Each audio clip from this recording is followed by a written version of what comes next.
Yeah. Good afternoon, guys! Hello, good Happy afternoon. Friday! And very excited kami today kasi mamayang gabi na ang aming take-off sa ating pagsisimula ng Philippine Loop 2025. So, magsisimula kami sa Visayas and Mindanao leg for the next 2 weeks. So, eto, nagpe-prep na kami. Gusto lang namin i-share sa inyo yung ano yung kasama doon sa kit na nakuha namin nung nag-register kami. And then, ano yung mga piniprepare namin ng mga dadalhin para din makatulong doon sa mga balak mag-loop.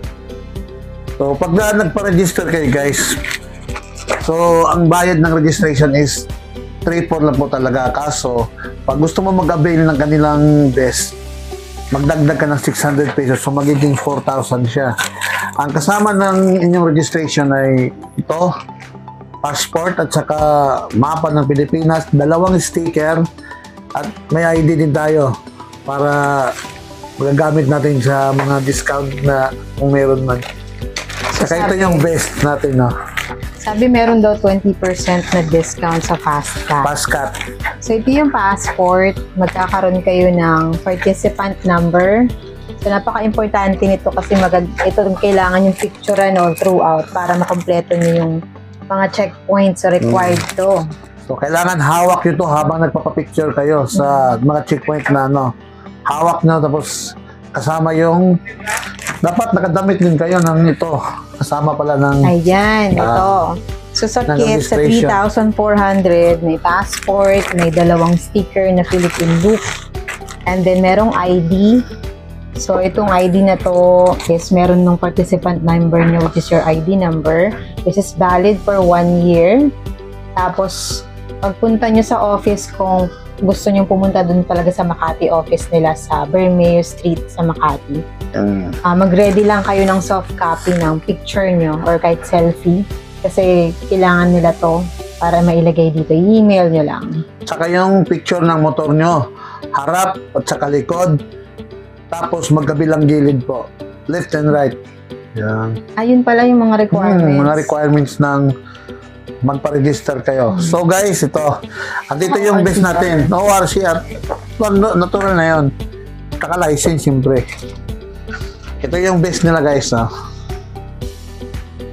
Philippine Looper. Yan, Philippine Loop. Yan guys. So yan, mga base na yan. At bukod dyan dahil pagkadating natin sa venue, medyo mainit, may dala rin tayong sombrero natin. Ayan o, excellent cut. Tapos, guys, meron din tayong mga gamit natin na camera para sa ating Philippine Loop. Meron tayong ano rito, Insta360. Yan. X3, yan o, Insta.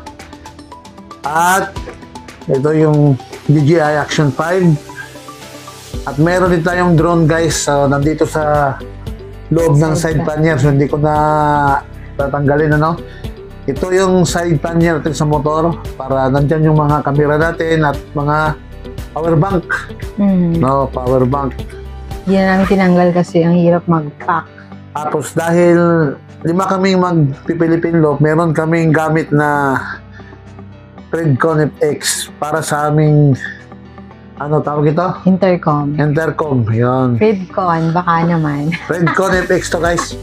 Ito yung nakalagay sa helmet namin. O, diba? Redcon. At meron tayong extra cellphone para sa mag-navigate ng mapa kung saan tayo pupunta. No? Ito anong camera to? Action 5, DJI. Sinabi ko na kanina, ito, DJI Action 5. Action 5 to. DJI. Tapos guys, meron din tayong tubigan. Aqua Plus. Aqua Plus. At meron tayong siyempre, hindi mo maiwasan, mag-uulan. May 2 kapote kami rito. Kita namin may mga mauulang pa. Yan, summer. So, importante ito. Kailangan may kapotin dala. At bukod dyan guys, ito. So, may bag pa tayong maliit dito para sa ating mga charger. Mga wire. Nandito lahat. Flashlight, Kasi kailangan for emergency, di ba?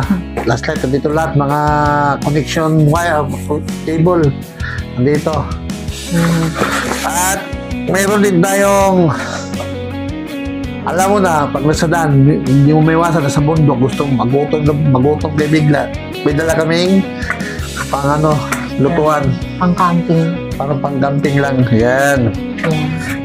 At mayroon ba kami bag dito guys na tunnel bag.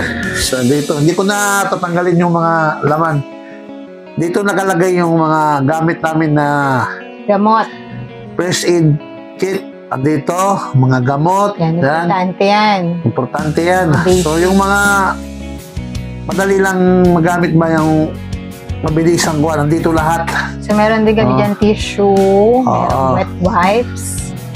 Ano pa yun nandyan? Mga shampoo. Parang nandito sa kabila pala. Oo. Basta, mga madaling... So dyan din namin ilalagay itong passport para madaling makuha. Madaling makuha. Yung mga ORCR, nandito lahat. Yan, mga nandito. papel, mga ID. Wallet, nandito. Yan. At, ano pa? Ano to? Ito naman, yung saddle bag natin sa gilid, no? Merong laman dito na inflator para sa motor din. Yung lutuan namin na maliit. Tapos, pang vulcanize. Nandito, guys. Ano pa? Saka yung mga butane na para dun sa lutuan natin. Nandito nakalagay, guys. Yan. So, nakalagay na to sa gilid ng motor. At mamaya, ibibidyo ko yung motor kung anong itsura para makita nyo kung saan na nakalagay.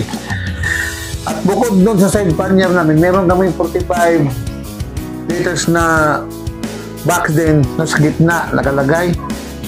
At may nakapatong din tayo na bag sa taas. Hindi ko nabuhatin kasi mabigat eh. Pakita ko na lang mamaya kung paano yung sit-up sa motor namin, guys. Oo. At ano pa, dahil takot kami magutom, meron din kami mga kape at tinapay na dala. Yung kape, tinapay. At ito yung helmet na gamit natin, guys. So, meron mo din kami ni Kat. Ayan. Elliston Drifter. So, may isang dual visor to. May isang smoke at saka So, may bracket ng camera at meron tayong lagayan ng intercom. Ayan. Siyempre, jacket with pads, ha? Ay, pakita mo yung binili natin may padding. At meron din pala kami yung binili na full print Manila na tawag ito? Jersey siya pero may padding siya. Ayan, may padding. Ayan, para kung hindi masyadong mainit. So, padding siya, guys. Kung mga lang, hindi naman tayo so nagtutur lang tayo, hindi naman tayo. Tapos jacket ni Kat na gawa ng GMC. CMG. CMG pala. Sorry. CMG. Yan, guys. So, ang sa akin kasi dito, hindi naman kasya. Pero may jacket naman tayo. Nagpapatahi sana kasi hindi naaabot. So, pero meron naman tayo dito, guys. Ayan. Next look. So, siyempre, importante yan. Lalo pag nagmumotor ka, importante yung mga gears natin para kahit pa paano, hindi natin maiwasan na matutumba ka, may slide, siyempre, sa, mapagod, di ba? Hindi natin masasin. Iba-ibang kalsada kasi yung dadaanan natin, kaya hindi natin maiwasan yan.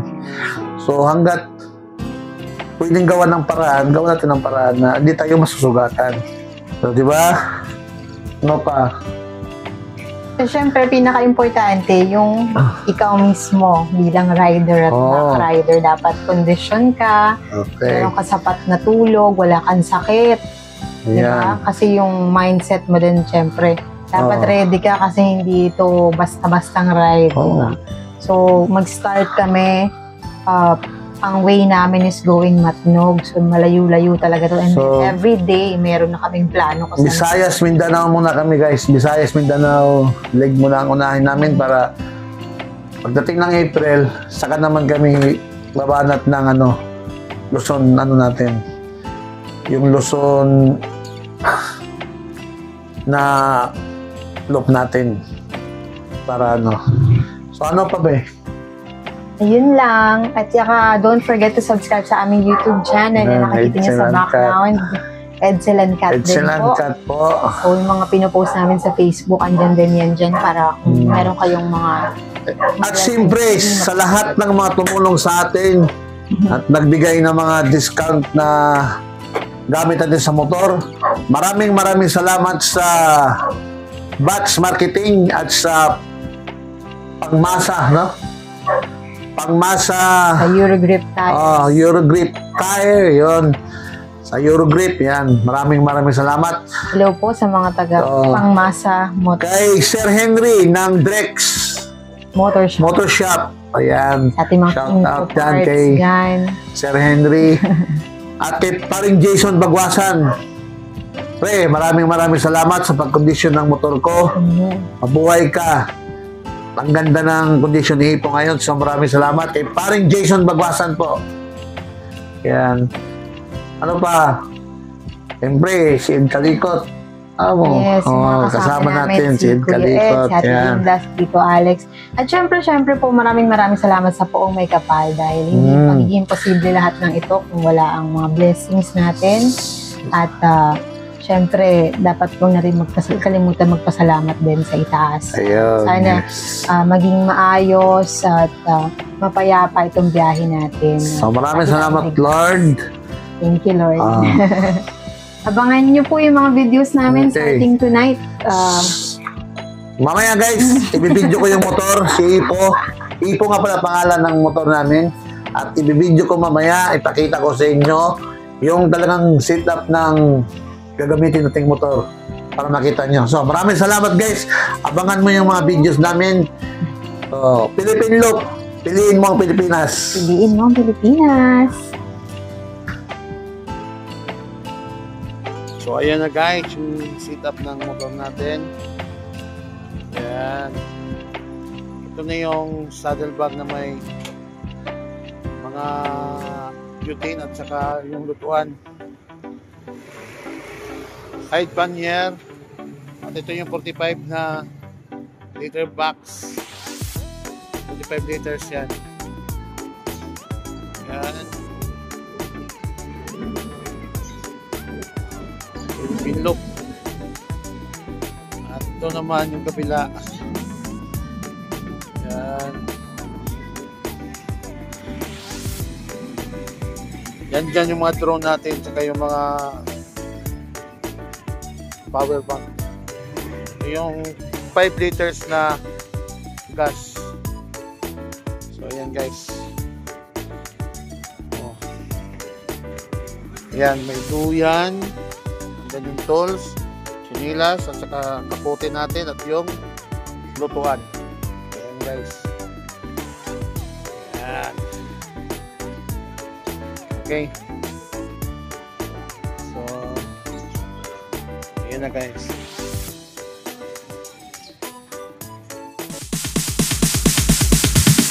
Sorry, it's DJ.